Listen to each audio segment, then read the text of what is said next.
70 ans de la présence de notre maman, Notre-Dame de Fatima au milieu de nous. Je vous remercie donc d'être venus nombreux et je vous souhaite tous et chacun, à tous et à chacun, bonne fête.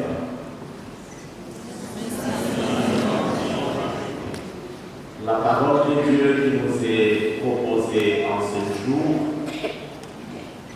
fait plusieurs ponts, relie plusieurs lectures que nous venons d'entendre. Il y a un pont qui est fait entre la première lecture et l'évangile. Ces ponts ou ces liens entre la première lecture et l'évangile peuvent se résumer en une parole. Le Seigneur, dans la première lecture comme dans l'évangile, nous invite à l'ouverture, à ne pas nous enfermer.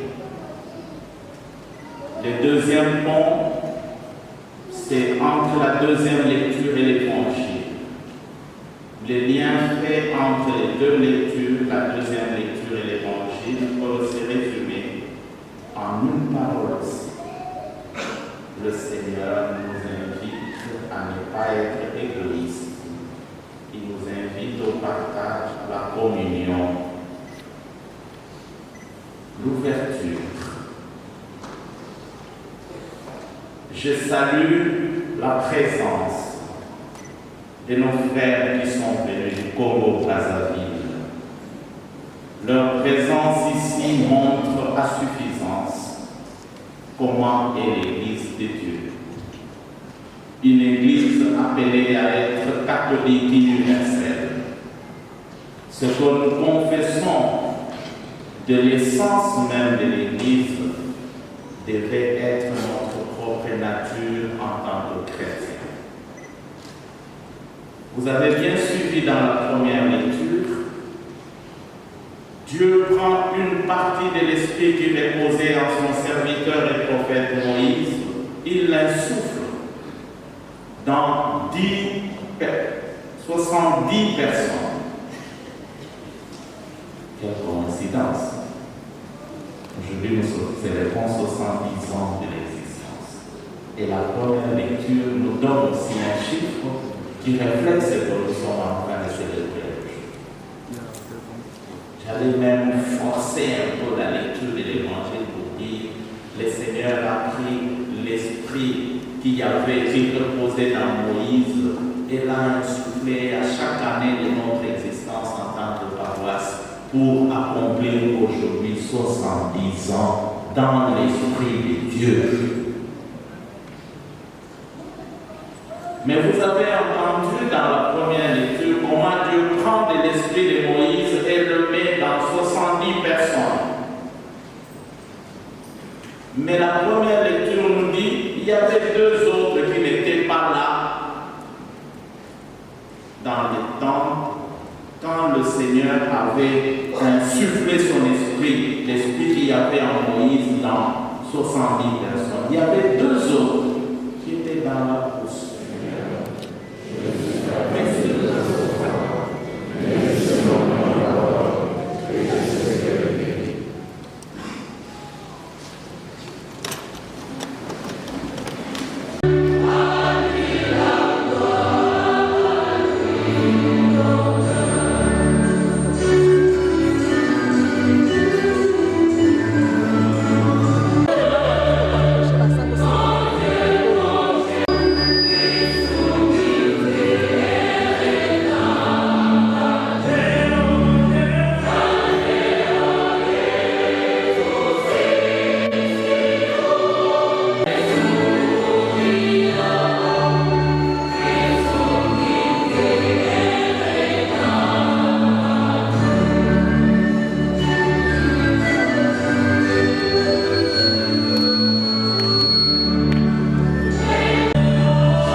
le Père Michel n'est plus à présenter. Il est resté au milieu de vous pendant 16 ans. Il est devenu même un grand-père pour certains.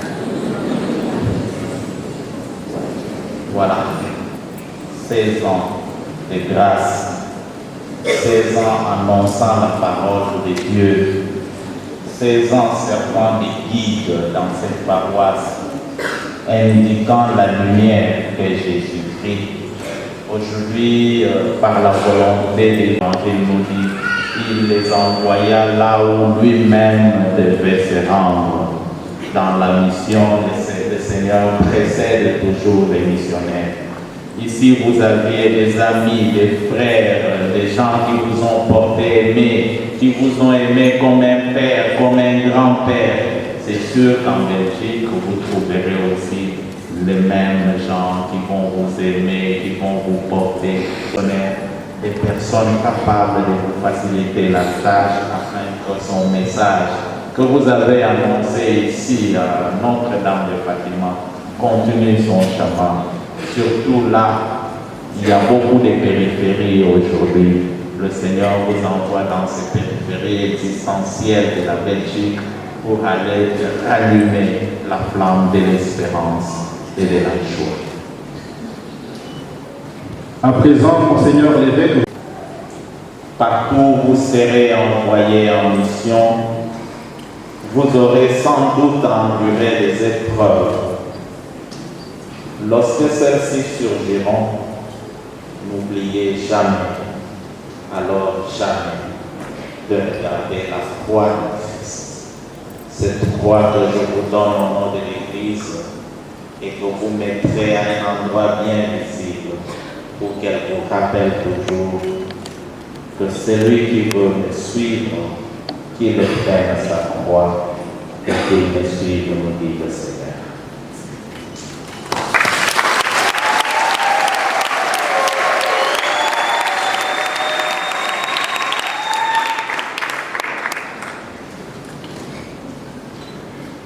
Pourquoi la croix? C'est parce que vous n'allez pas dans une mission d'affaires. Vous n'allez pas pour vous procurer des biens. C'est parce que vous allez annoncer quelqu'un. Vous allez annoncer la parole de quelqu'un, pas votre propre parole. Père Michel, maintenant que vous allez en mission en Belgique, vous n'allez pas annoncer votre propre parole. Vous y allez et l'Église vous y envoie pour annoncer la parole de Dieu, source intarissable de vrai bonheur. Je vous remets donc symboliquement cette parole que vous annoncerez chaque jour.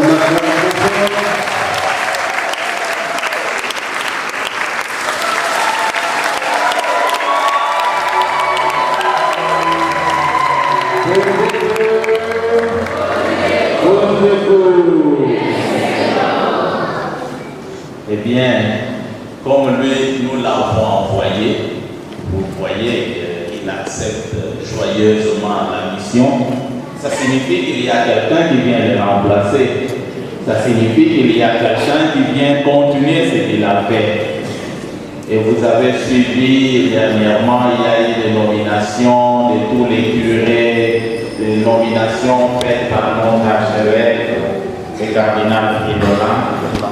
Évidemment, avec l'accord du père provincial de Skeude, qui a présenté un nouveau curé au cardinal, vous avez un nouveau curé. Celui-là qui va continuer le travail jusque-là fait par le père Michel.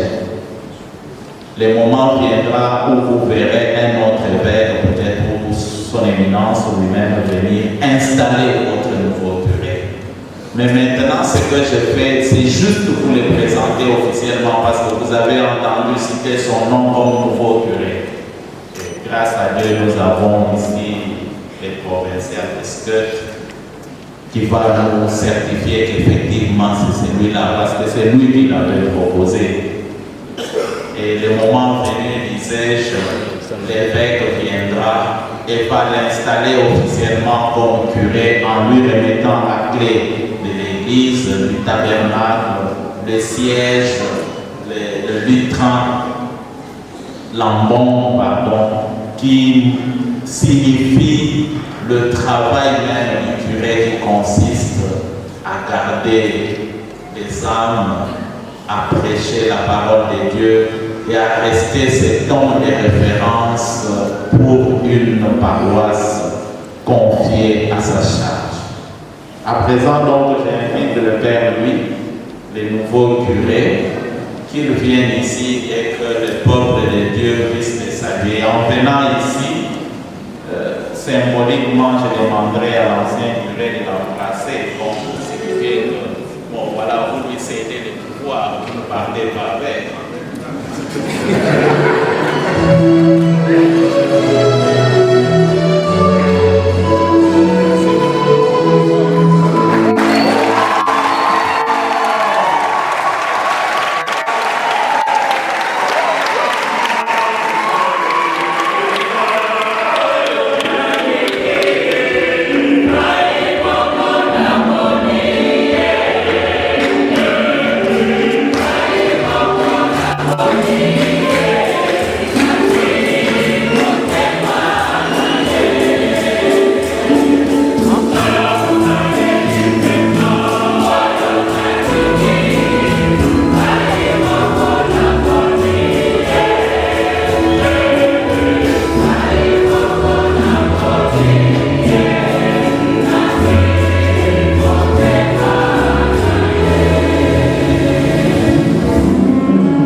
Ne le fatiguez pas trop vite, mais il y a quelque chose de merveilleux que vous avez.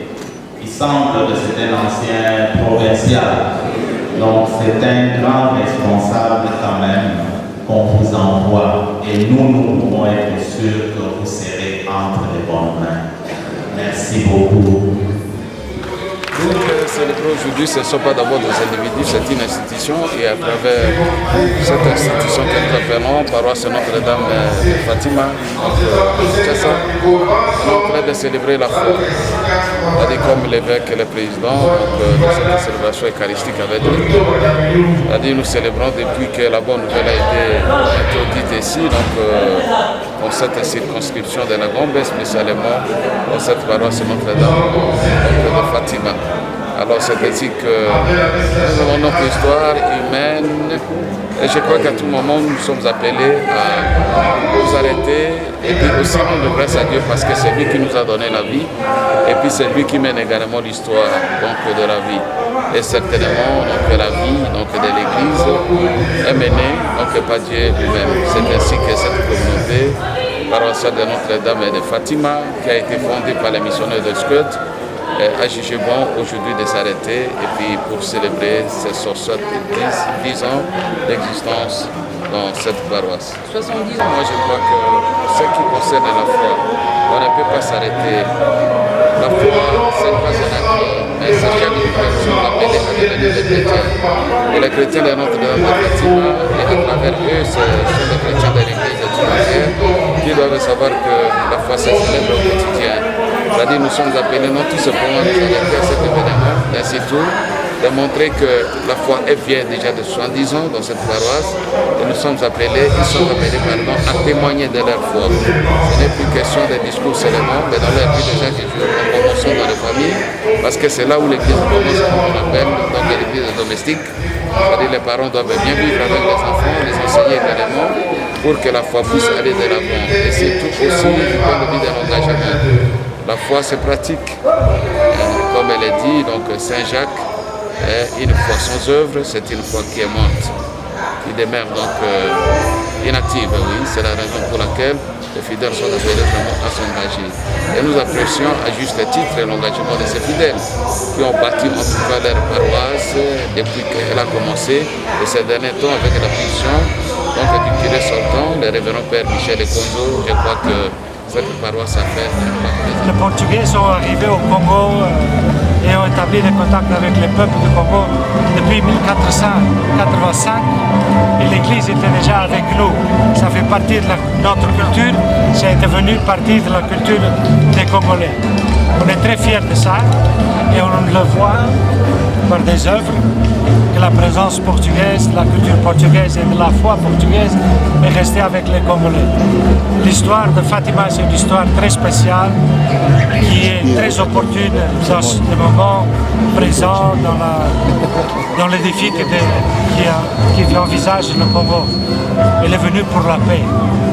On a tous besoin de paix et j'espère bien que les orations et les prières de nos frères et nos confrères qui étaient dans cette messe puissent contribuer à que la paix vienne plus vite. Excellence. Tradition amenée par les Portugais, partagée avec les Congolais qui vivent aujourd'hui, surtout dans les esprits, dans les prières des Congolais. On est très fiers de cette contribution qu'on a fait à la recherche.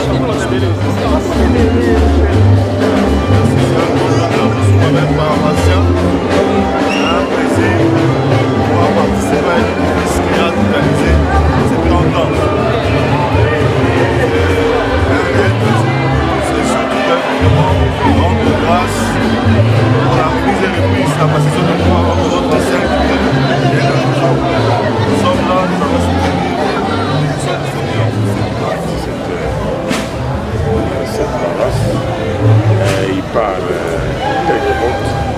il a fait la fierté des nouveaux Congolais dans cette pays. Quand il a été nommé, nous l'appelions de vie Obama. C'était le premier noir. Il a été à la hauteur de la tasse, c'est une fierté pour lui. En tout cas, je suis le professeur Franck Elias Mukanya-Lusanga.